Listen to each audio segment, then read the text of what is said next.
Hello and welcome to another episode of Creating on the Couch. Today I am working in my super big Moleskine journal, and I'm not sure what they call it, like extra large or something. I don't know. It's I think it's an A5. It's like 8.75 by 11 point something. So what I'm starting with is a girl that I have already drawn and painted, and if you need more information about how to draw and paint my pretty girls, check out down in the description and I will put a link to my workshop. So first off, I would also like to apologize. I am pretty certain that throughout this recording you're going to hear my dryer in the background because my studio is really close to my laundry room, is actually in this room, so even though there's a little door, it's not really going to do a lot to help cover up the sound of the dryer.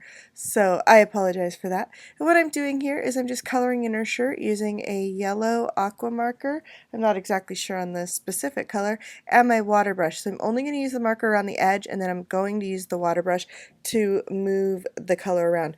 Now on this paper in this journal, you do need to, as I'm a little concerned about here, be careful how much water and marker you put on the paper because it does tend to react to the really wet medium. So I learned my lesson. I'm going to be using just a little bit instead of doing a whole lot at one time with the water brush, and just get a nice soft look on her shirt.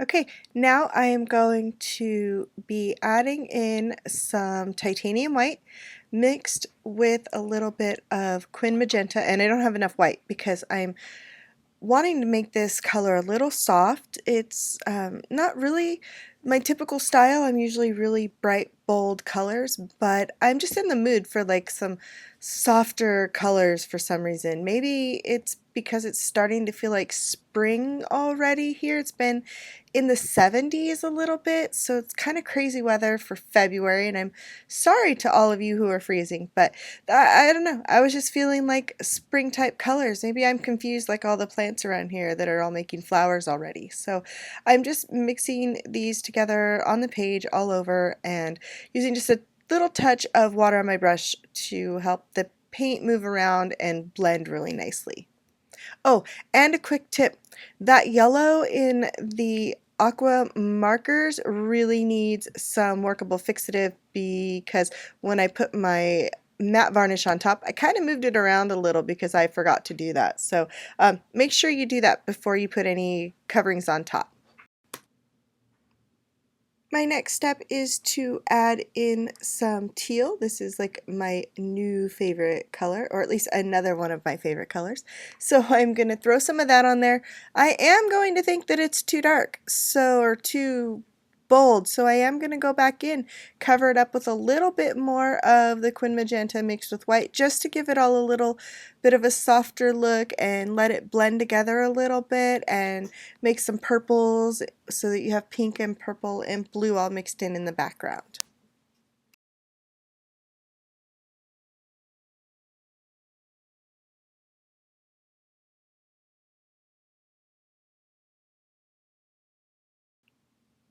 Next, I am going to be adding some molding paste or modeling paste, you can use either one, through my checkerboard stencil, just in random areas over both pages, and then this needs to dry really well before you move on.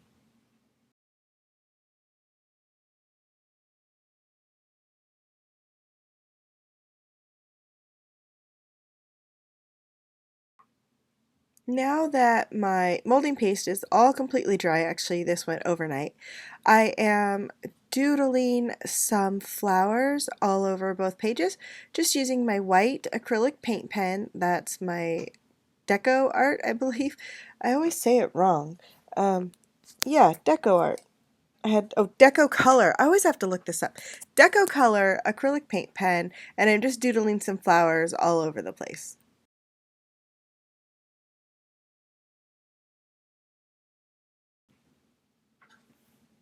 Now what I'm doing is squeezing out some of the paint from my Distress Paint daubers onto a palette so I can use it using a brush. And the reason I'm doing this is because my Distress Paint are the exact right colors that I want to use, and they can be applied in a manner that's kind of sheer because I want the underlying layers of paint to show through my flowers just a hint. So I really like this paint, and I'm not applying it in a very cautious manner. I am really just scribbling it on there with a paintbrush. Not perfect and not perfect coverage because I do want to see the background color through the flowers just a little bit, and just to help keep the page really soft and translucent instead of seriously opaque.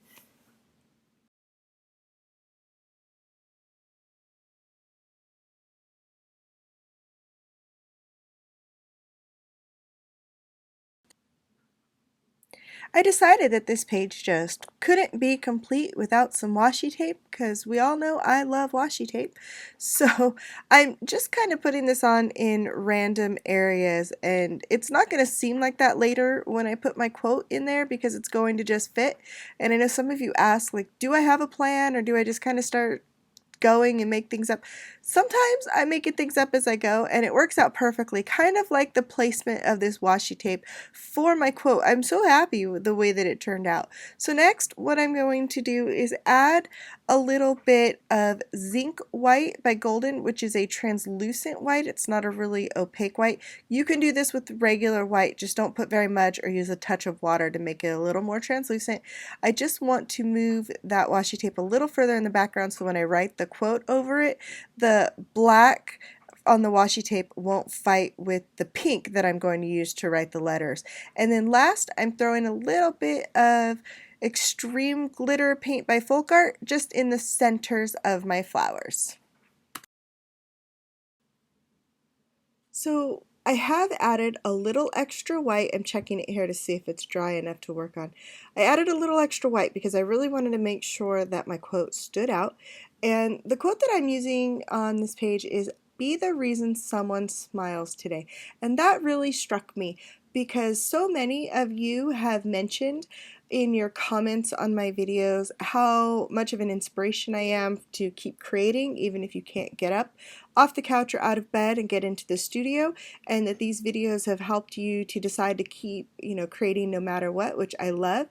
And some of you say that you just come to watch my videos because it brightens your day or brings a smile to your face, and those statements are incredibly humbling, and I take all of that to heart, and you have no idea how much that means to me, that anything that I do brings any kind of joy to you.